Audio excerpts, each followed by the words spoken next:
पहला प्रश्न। एक ही आरजू है कि इस खोपड़ी से कैसे मुक्ति हो जाए। आपकी शरण आया हूं।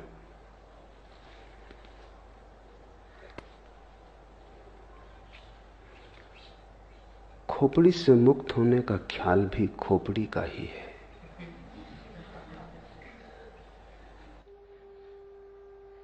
मुक्त होने की जब तक आकांक्षा है तब तक मुक्ति संभव नहीं, क्योंकि आकांक्षा मात्र ही, आकांक्षा की अभीप्सा मन का ही जाल और खेल है।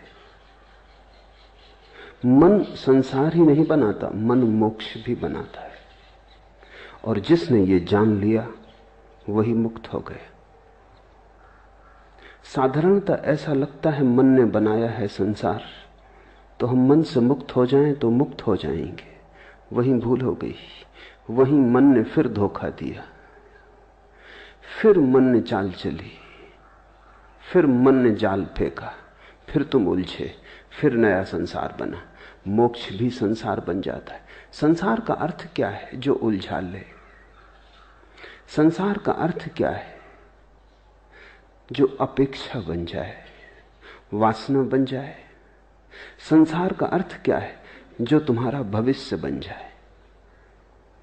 जिसके सहारे और जिसके आश्रय और जिसकी आशा में तुम जीने लगो, वही संसार है।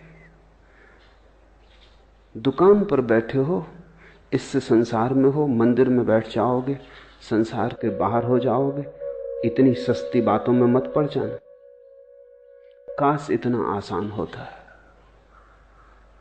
तब तो कुछ उलझन न थी। दुकान में संसार नहीं है और न मंदिर में संसार से मुक्ति है। अपेक्षा में, आकांक्षा में, आशा में संसार है, सपने में संसार है।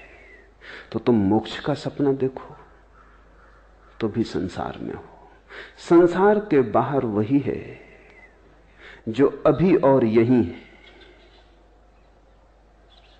लेकिन इसका तो अर्थ यह हुआ कि मोक्ष की आकांक्षा भी छोड़ देनी पड़ेगी। अन्यथा मोक्ष के बहाने भी, मोक्ष की वासना से भी तुम नए नए संसार बनाते चले जाओगे।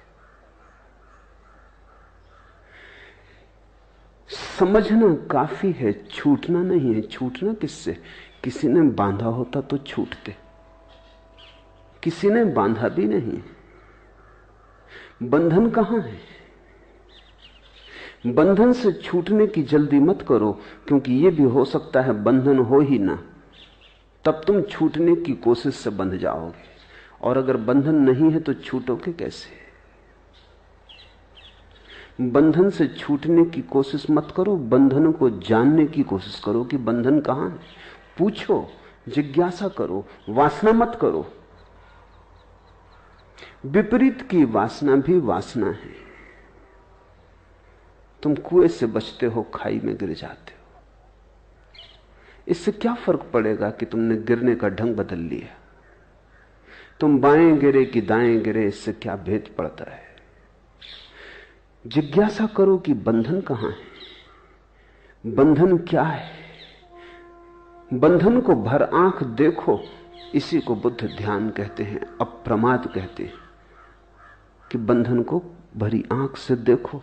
तुम्हारे देखने देखने में तुम पाओगे बंधन पिघला, बंधन गया। क्योंकि बंधन तुम्हारी मूर्छा है। अगर तुम जाग के देखोगे कैसे टिकेगा? बंधन वस्तुतः होता तो मुक्ति का कोई उपाय न था। बंधन केवल ख्याल है, बात में से बात निकल आई है, कहीं कुछ है नहीं। एक युवक भिक्षु नागार्जुन के पास आया और उसने कहा कि मुझे मुक्त होना है। और उसने कहा कि जीवन लगा देने की मेरी तैयारी है, मैं मरने को तैयार हूं, लेकिन मुक्ति मुझे चाहिए। कोई भी कीमत हो चुकाने को राजी हूं। अपनी तरफ से तो वो बड़ी समझदारी की बातें कह रहा था। चिन्मय ने भी यही पूछा है आगे प्रश्न में। सरफरोशी की तमन्ना अब हमारे दिल में है, देखना है जोर कितना बाजुए कातिल में है। उसने भी यही कहा होगा। नागार्जुन को कि मरने की तैयारी है, अब तुम्हारे हाथ में सब बात है। मुझसे न कह सकोगे कि मैंने कुछ कमी की प्रयास में, मैं सब करने को तैयार हूं। अपनी तरफ से वो ईमानदार था, उसकी ईमानदारी पर शक भी क्या करें। मरने को तैयार था, और क्या आदमी से मांग सकते हो। लेकिन ईमानदारी कितनी ही हो भ्रांत थी। नागार्जुन ने कहा ठहर, एक छोटा सा प्रयोग कर, फिर अभी इतनी जल्दी नहीं मरने मारने की, ये भाषा ही ना समझेगी, यहां मरना मारना कैसा। तो एक 3 दिन छोटा सा प्रयोग कर, फिर देखेंगे। और उससे कहा कि तू चला जा सामने की गुफा में, अंदर बैठ जा और एक ही बात पर चित्त को एकाग्र कर कि तू एक भैंस हो गया है। भैंस सामने खड़ी थी, इसलिए नागार्जुन को ख्याल आ गया कि तू एक भैंस हो गया है, सामने भैंस खड़ी है। उस युवक ने कहा जरा चिंतित होकर कि इससे मुक्ति का क्या संबंध। नागार्जुन ने कहा वो हम 3 दिन बाद सोचेंगे, बस तू 3 दिन बिना खाए पिए बिना सोए एक ही बात सोचता रहे कि तू भैंस हो गया है। 3 दिन बाद मैं हाजिर हो जाऊंगा तेरे। अगर तू इसमें सफल हो गया तो मुक्ति बिल्कुल आसान है, फिर मरने की कोई जरूरत नहीं। उस युवक ने सब दांव पे लगा दिया। वो 3 दिन न भोजन किया न सोया। 3 दिन अहिर्निश उसने एक ही बात सोची कि मैं भैंस हूं। अब 3 दिन अगर कोई सोचता रहे भैंस है, वो भैंस हो गया। हो गया नहीं कि हो गया, उसे प्रतीत होने लगा कि हो गया। एक प्रतीति पैदा हुई, एक भ्रम जाल खड़ा हुआ। जब तीसरे दिन सुबह उसने आंख खोल के देखा तो वो घबराया, वो भैंस हो गया था। और भी घबराया क्योंकि अब बाहर कैसे निकलेगा। गुफा का द्वार छोटा था, आए तब तो आदमी थे, भैंस थे, उसके बड़े सींग थे। उसने कोशिश भी की तो सींग अटक गए।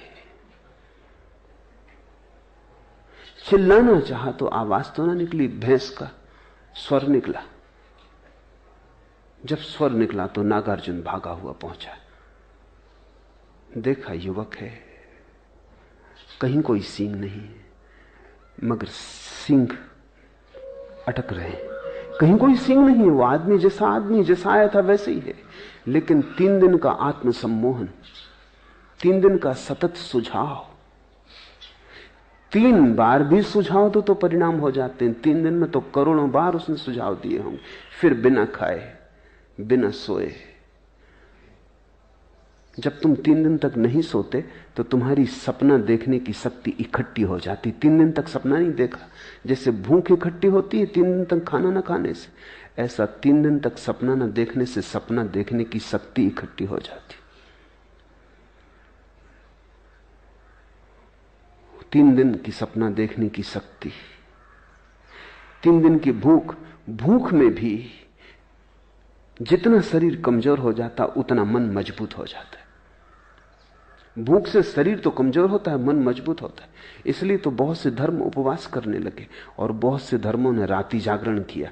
अगर रात भर जागते रहो तो परमात्मा जल्दी दिखाई पड़ता है, सपना इकट्ठा हो जाता है।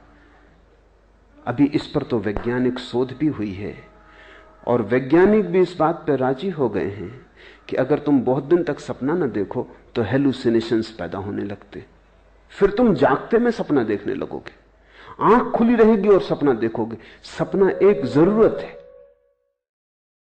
सपना तुम्हारे मन का निकास है, रेचन है। 3 दिन तक जागता रहा, सपने की शक्ति इकट्ठी हो गई। 3 दिन भूखा रहा, शरीर कमजोर हो गया।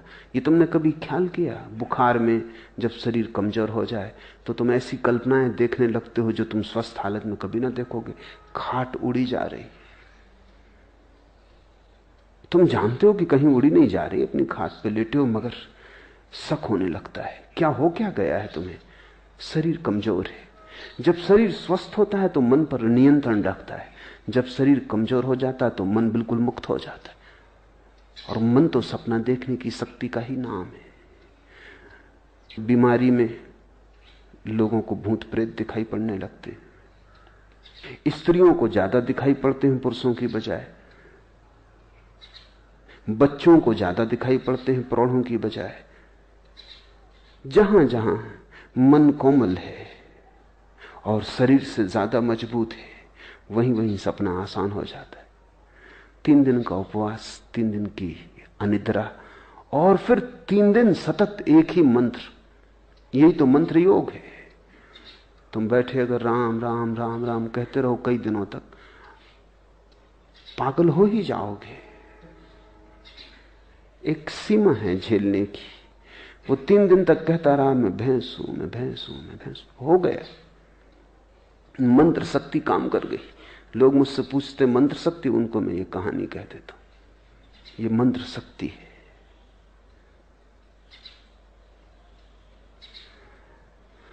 नागार्जुन द्वार पर खड़ा हंसने लगा। वो युवक बहुत शर्मिंदा भी हुआ और उसने कहा लेकिन आप हंसे, ये बात जस्ती नहीं। तुम्हारे ही बताए उपाय को मान के मैं फंस गया हूं, अब मुझे निकालो। सींग बड़े, द्वार से निकलते नहीं बनता, और मैं भूखा भी हूं, नींद भी सता रही है। नागार्जुन उसके पास गया, उसे जोर से हिलाया तो थोड़ा वो तंद्रा से जागा तो उसने देखा सींग भी नदारत है, भैंस भी कहीं नहीं। वो भी हंसने लगा। नागार्जुन ने कहा बस यही मुक्ति का सूत्र है। संसार तेरा बनाया हुआ है, कल्पित है। संसार को छोड़ना नहीं है, जाग के देखना है। इसलिए जिन्होंने तुमसे कहा कि संसार छोड़ो, उन्होंने तुम्हें मोक्ष में उलझा दिया। मैं तुम्हें संसार छोड़ने को इसलिए नहीं कह रहा हूं। छोड़ने की बात ही भ्रांत है। जो है ही नहीं उसे छोड़ोगे कैसे? छोड़ोगे तो भूल में पड़ोगे। जो नहीं है उसे देख लेना, जान लेना कि वो नहीं है, मुक्त हो जाना है। इसलिए बुद्ध ने कहा असत्य को असत्य की तरह देख लेना मोक्ष है, असार को असार की तरह देख लेना मोक्ष है। सारा राज देख लेने में। ये तो पूछो ही मत कि खोपड़ी से कैसे मुक्ति हो जाए। ये कौन है जो पूछ रहा है? ये खोपड़ी ही है जो पूछ रही है। अगर इस खोपड़ी की बात मान के चले तो इससे तुम कभी मुक्त ना हो पाओगे। जाग के देखो कौन पूछता है, गौर से सुनो कौन प्रश्न उठाता है। ये कौन है जो मुक्त होना चाहता है? क्यों मुक्त होना चाहता है? बंधन कहां है? और जिसने भी जाग के देखा वो हंसने लगा, क्योंकि बंधन उसने कभी पाए नहीं। जागने में कोई बंधन नहीं। इसलिए बुद्ध चिल्ला चिल्ला के कहते प्रमाद में मत जियो, अप्रमाद जागो, होश में आ जाओ। और तुम कहीं भी गए नहीं हो, तुम वहीं हो जहां तुम्हें होना चाहिए। भैंस तुम कभी हुए नहीं, तुम वही हो जो तुम हो।